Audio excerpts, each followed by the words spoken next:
اب یہ بات یہاں تک سمجھ آ گئی. اس حدیث جو صحیح حدیث مانتے ہیں لوگ اور اس سے یہ کہتے ہیں جی حضور دنیا میں تشریف فرما تھے تو یہ یا محمد کہنا جائز تھا. حالانکہ قرآن اور حدیث کے اندر ایسی شرک کی کوئی تعریف نہیں.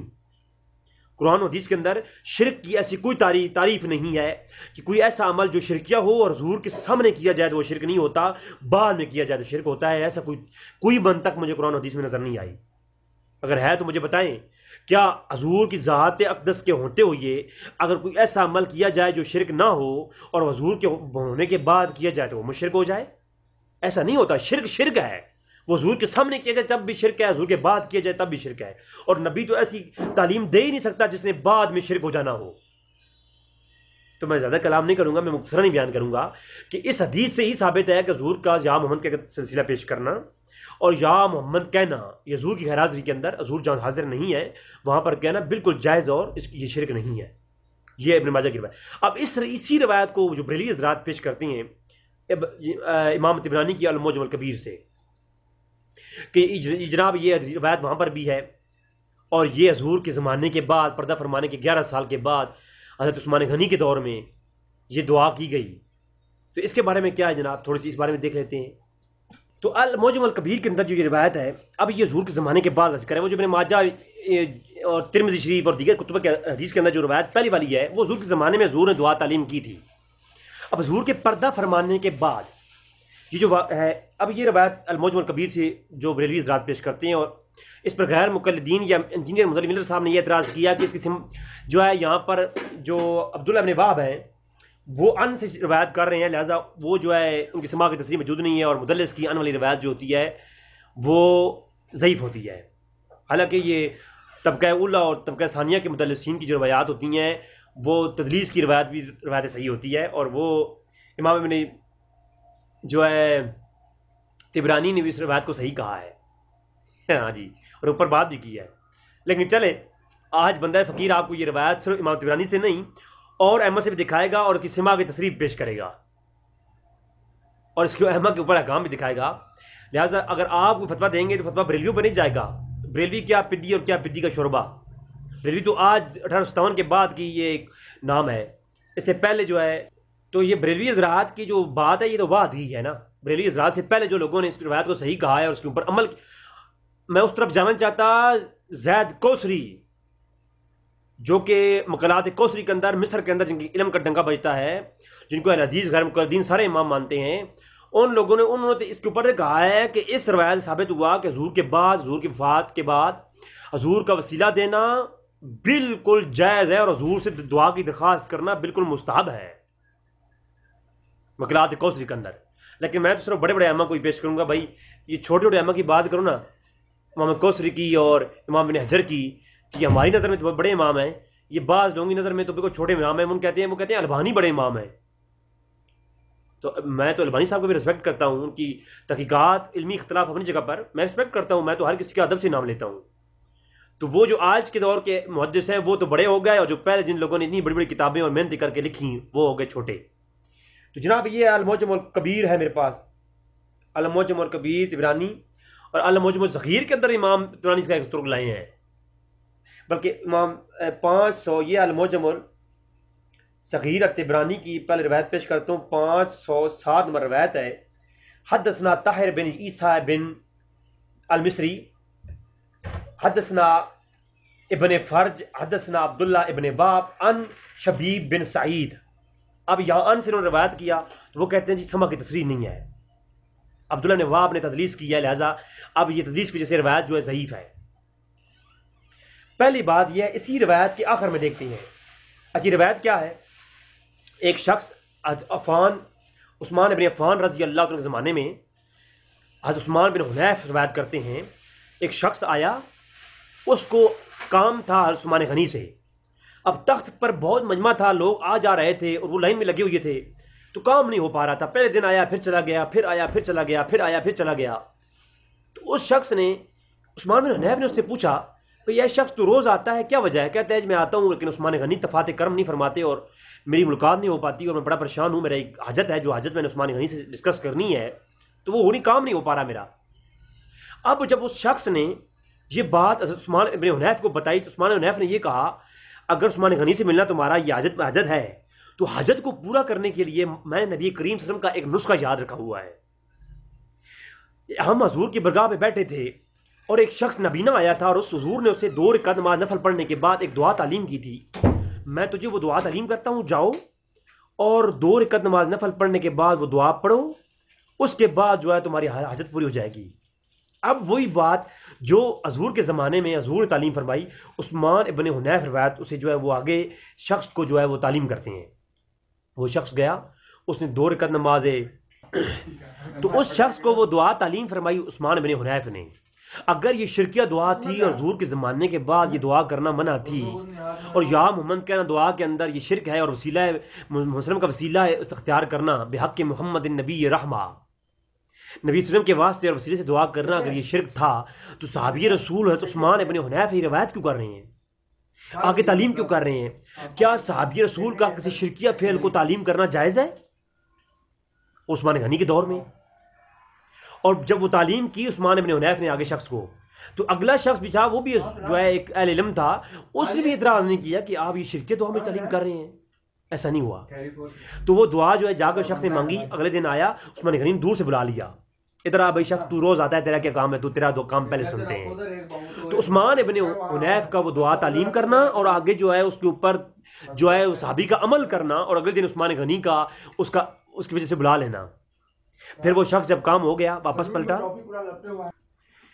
عثمان غنی کا اس شخص کو بلا لینا اس بات کی دلیل ہے. اور پھر یہ واقعہ پیش آیا، حدیث کے آخری لفظ ہے، جب وہ شخص واپس لوٹا، عثمان بن حنیف نے پوچھا کہ تیرا کام ہو گیا؟ تو آگے سے اس شخص نے کہا کہ آپ نے میری سفارش کی ہے عثمان غنی کی برگاہ میں؟ تو کہا میں نے سفارش تو نہیں کی، خدا کی قسم جو تجھے دعا کا تعلیم کی ہے یہ اسی کا اثر ہے. تو معلوم ہوا کہ یہ دعا جو جس میں یہ دعا لفظ ہیں کہ اللہم انی اسألک اتوجہ الیک بنبی محمد الرحمہ، اللہ اکبر، اور یا محمد انی اتوجہ بکا الی ربہ حاضی لتقدا. حضور کے لیے وہ دعا کے لفظ استعمال کرنا یا محمد میں. تو یہ جو ہے اے اللہ کے نبی، اے اللہ میں آپ سے سوال کرتا ہوں، میں آپ کی برگاہ میں سوال کرتا ہوں بن حق محمد نبی رحمہ، نبی محمد صلی اللہ علیہ وسلم کے وسیلے سے، یا محمد انی قد توجہت بک الی ربہ، اے محمد آپ بھی میری دعا میں توجہ فرمائیے. حالانکہ حضور صلی اللہ علیہ وسلم کی ذات وہاں موجود نہیں ہے، حضور کو غیب کے اندر یا محمد کہہ کر کے صحابی رسول جو ہے دعا کر رہا ہے. اب یہاں میں پھر کہہ رہا ہوں، یہاں یہ بریلیوں کی بات نہیں ہے، بات ہے حدیث کی. اور اس حدیث کے آخر میں امام طبرانی کہتے ہیں، کیا ذریعے بھی سن لیں. امام طبرانی کہتے ہیں لم یروا ان روح ابن قاسم الا شبیب بن سعید ابو سعید المکی وہو ثقہ. یہ بھائی ثقہ شخص ہے جسے جو ہے تدلیس کرتے ہیں عبداللہ بن وہب. عبداللہ بن وہب ان کے ساتھ روایت کرتے ہیں شبیب سے بن سعید سے. تو وہ کون ہے؟ وہ ثقہ راوی ہیں. وہو الذی یحدث عن بن احمد بن شبیب عن ابیہ. تو اس کی جو روایت ہے یہ صحیح ہوتی ہے. فرمایا حدیث صحیح، یہ کیا ہے؟ حدیث کیا ہے؟ صحیح ہے. تو الموجم کے اندر یہ حدیث صحیح ہے، اور اس کے علاوہ اس کو مکمل اور اسناد بھی بیان کی امام طبرانی نے. پہلی بات ہے تدلیس والی روایت ہے، لیکن محدثین کہتے ہیں کہ جب طبقہ اولیٰ کی اور طبقہ ثانی کی تدلیس ہو محدثین کی، تو وہ راویوں کی تدلیس والی روایت قبول ہوتی ہے. اور اسی کے اوپر امام طبرانی پوری بات لکھ کر کے اسی روایت کے ساتھ کہتے ہیں کہ یہ روایت صحیح ہے. تو امام طبرانی 360 ہجری میں سن وفات ہے آپ کا. تو آپ زیادہ علم رکھتے تھے. یہ جو آج کے مولوی ہیں یہ زیادہ رکھتے ہیں علم، ان کا علم تو حلوے تک جو ہے نا وہ اکتفا کرتا ہے نا، ان کا علم کتاب اور سنت تک اکتفا کرتا تھا. تو اب اس کی روایت کے اوپر جو باقی اعتراضات ہیں ذرا وہ دیکھتے ہیں جناب.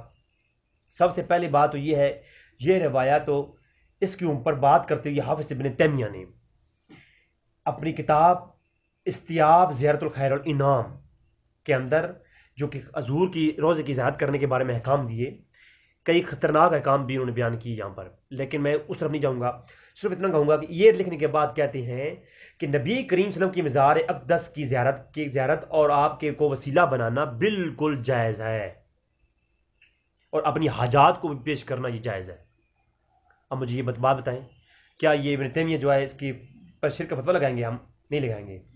ترغیب و تہذیب لکھنے والا کون؟ علامہ امام منذری، امام ابن منذری اس کو روایت کرتے ہیں، اور پوری یہی روایت اب روایت کرتے ہیں، اور یہ یہاں پر سما کی تصریح پیش کرتے ہیں کہتے ہیں کہ یہ روایت کیا ہے، وہ اسناد و صحیح ہوں، سند صحیح کے ساتھ ہے، اور کہتے ہیں اس کو امام طبرانی نے اپنی سند کے ساتھ روایت بھی کیا ہے، اور کہتے ہیں عثمان بن عفان کے دور میں یہ جو پوری واقعہ لکھ کر کہتے ہیں لہٰذا حدیث و صحیح و قابل احتجاج ہو، احتجاج کی قابل روایت ہے۔ امام منذری کہتے ہیں، محدث ہیں، فقیہ ہیں، ائمہ ان پہ اکتفا کرتے تھے۔ آپ مجھے بتائیں جناب ان کو فتویٰ لگائیں گے ان کے اوپر ہم، تو ان کے بارے میں کیا کہیں گے جناب؟ میں پورا زیادہ کمنٹس نہیں کروں گا، صرف میں مختصراً یہ آپ کو حوالجات پیش کروں گا، ترغیب و تہذیب علامہ منذری کی۔ اور اب سما کی تصریح سنیں، الدلائل النبوہ، دلائل النبوہ امام ابو نعیم کی، آپ کیا فرماتے ہیں؟ امام بیہقی بھی اس کو لائے ہیں اپنی کتاب کے اندر، امام بیہقی امام جو ہے ابو نعیم بھی اس کو لائے ہیں۔ دلائل النبوہ کی آپ روایت جناب دیکھیں، حدثنا ابو عبداللہ حافظ انبا ابو محمد بن عبد العزیز ان عبد الرحمن حدثنا محمد بن علی بن یزید حدثنا احمد بن شبیب۔ اب امام ابو نعیم جو ہے ایک اور سند کے ساتھ، صحیح سند کے ساتھ یہ روایت لاتے ہیں جس میں عبداللہ بن وہاب کا ذکر بھی نہیں ہے، ٹھیک ہے۔ اور اسی کے اندر امام ابو نعیم جو ہے وہ بھی لے لاتے ہیں، وہ یہاں پر سما کی تصریح پیش کرتے ہیں کہ عبداللہ نے جو ہے وہاب نے سنا کس سے ہے، وہ مکمل جو ہے حدثنا عباس محمد بن ابو بکر علی بن اسماعیل، پورا نام لکھتے ہیں۔ تو اب سما کی تصریح مل گئی نا۔ اب مرزا صاحب کہتے ہیں جی وہ تدلیس وجہ سے ضعیف ہے، اگر سما کی تصریح نہیں ہوگی تو ہم روایت کو صحیح نہیں مانیں گے۔ جب سما کی تصریح اب آ گئی ہے تو اب تو صحیح ہو گئی، اب تو اسے جان چھوڑنے کا کوئی طریقہ ہی نہیں ہے۔ ایک طریقہ ہے ہٹ ترمیم بنا لو، ضدی ہو جاؤ اور حدیث کا انکار کر دو، بس حدیث کو، ایک صحیح حدیث کو، یعنی اپنے مسلکوں کے پیچھے مولوی اتنے اندھے ہیں کہ اپنے فرقے کا دفاع کرتے ہوئے قرآن کی آیات کا یا صحیح حدیث کا بھی انکار کر دیں گے۔ اب آپ خود دیکھیں، حدیث کے اندر جب صحیح سند کے ساتھ مل گیا کہ بعد از وفات حضور کو وسیلہ بنا کر کے دعا کے اندر یا محمد کہہ کر کے یا رسول اللہ میری طرف توجہ فرمائیے، یہ لفظ کہہ کر کے دعا کرنا یہ صحابہ اکرام سے مروی ہے۔ اب اس کا کوئی حل نہیں کہ اس کو آپ ضعیف کرا دیں۔ محدثین نے بھی ہر روایت کو صحیح کہا اور پوری سند کے ساتھ صحیح ہے۔ اپنے آج کے محققین کو بھی لے لیں، اس کے اوپر بات کریں۔ آج کے محققین جب ان راویوں کی جرح و تعدیل کے حوالے سے ثقات دیکھیں گے تو یہی کہیں گے یہ روایت صحیح ہے، اب اسے جان نہیں چھڑا سکتے وہ لوگ۔ تو لہٰذا یہ الدلائل النبوہ امام ابو نعیم امام بیہقی کی بھی آ گئی۔ تو سنن ابن ماجہ کی جو میں پہلے بتا چکا ہوں، یہ پہلے طرق سے وہ 1375 نمبر روایت، 85 نمبر روایت وہ بھی موجود ہے۔ تو یہ جناب آپ کے سامنے میں نے پیش کر دیا۔ سنن ترمذی کے اندر بھی یہ روایت موجود تھی، میں نے آپ کو بتا دیا۔ اور اب تحفۃ الذاکرین، علامہ شوکانی کیا کہتے ہیں جناب؟ وہ یہ پوری روایت لکھنے کے بعد غیر مقلدین کے امام ہیں، وہ کہتے ہیں کہ اس روایت سے معلوم ہوا کہ بعض از وفات بھی حضور کو دعا کے اندر پیش کرنا، ان کا وسیلہ پیش کرنا اور اپنی حاجات پیش کرنا، اور یہ بالکل جائز ہے۔ تو جناب یہ تحفۃ الذاکرین بھی آ گئی۔ اب مجھے آپ ناظرین اس کے اوپر آپ بتائیں کہ اس کے بارے میں آپ کیا کہیں گے؟ تو حضور کے وفات کے بعد الادب المفرد آپ دیکھیے، حضور کے وفات کے بعد بھی یا محمد تو لوگ جو ہے علاج کے طور پر حاجات کے اوپر پیش کرتے تھے۔ الادب المفرد آپ دیکھیں، حدیث کا نمبر ہے 993 کہ حضرت عبداللہ ابن رحمان ابن سعد رضی اللہ بیان کرتے ہیں کہ عبداللہ ابن عمر، امام بخاری کی کتاب ہے یہ الادب المفرد، تو عبداللہ ابن عمر کا پاؤں سن ہو گیا تو کسی شخص نے انہیں کہا، یہ جس شخص نے ان کو کہا ہے نا، یہ دوسری کتابوں میں ملتا ہے کہ وہ عبداللہ ابن عباس تھے۔ تو عبداللہ ابن عباس نے ان کو کہا کہ عبداللہ ابن عمر تمہارا پاؤں سن ہو گیا ہے، اذکر احب للناس الی، اس کا ذکر کریں جو تو آپ کو سب سے زیادہ پیارا ہے۔ تو عبداللہ ابن عمر نے اونچی آواز میں کہا یا محمد صلی اللہ علیہ وسلم۔ اگر بعض وفات یا محمد حاجات کے لیے یا حاجات کے اوپر یا اپنی حاجت کو دور کرنے کے لیے کہنا شرک ہے تو میں تو اس کے اوپر بھائی نہیں بولوں گا۔ ائمہ کی کتابیں پیش کرتا رہوں تو میں اس وقت پیش کر سکتا ہوں وہ ائمہ جن کو اہل حدیث بھی امام مانتے ہیں، محدث مانتے ہیں، وہ بھی، اور بریلوی حضرات کے امام جی 150 سے زیادہ ائمہ جو ہے وہ مشرک ہیں۔ اگر یا محمد کہنا حاجات کے طور پر اور وسیلہ پیش کرنا یہ شرک ہے تو یقین جانیے 150 ائمہ محدثین جن کے اوپر سب کا اتفاق ہے وہ پیش کروں گا میں، امام حسن بصری تک اور امام ابو اعظم حنیفہ تک کہ بڑے بڑے محدث سے پیش کروں گا جو مشرک ٹھہرتے ہیں، اور صحابہ کرام کے قید پیش کروں گا سب مشرک ٹھہرتے ہیں اگر یا محمد کہنا جو ہے یہ شرک ہے حاجات کے وقت۔ دعا کے اندر. تو یہ الادب المفرد امام میں بخاری کی میں نے پیش کر دی، کیونکہ امام بخاری کا تو ہر کوئی مانتا ہے، ان کا نام لیتا ہے. تو امام بخاری کی الادب المفرد کی روایت کا نمبر ہے 993. وہ کہتے ہیں کہ عبداللہ ابن عمر نے اپنی حاجت کو دور کرنے کے لیے اور پھر اوپر باب باندھا، جب کسی کا پاؤں سن ہو جائے تو وہ کیا کرے.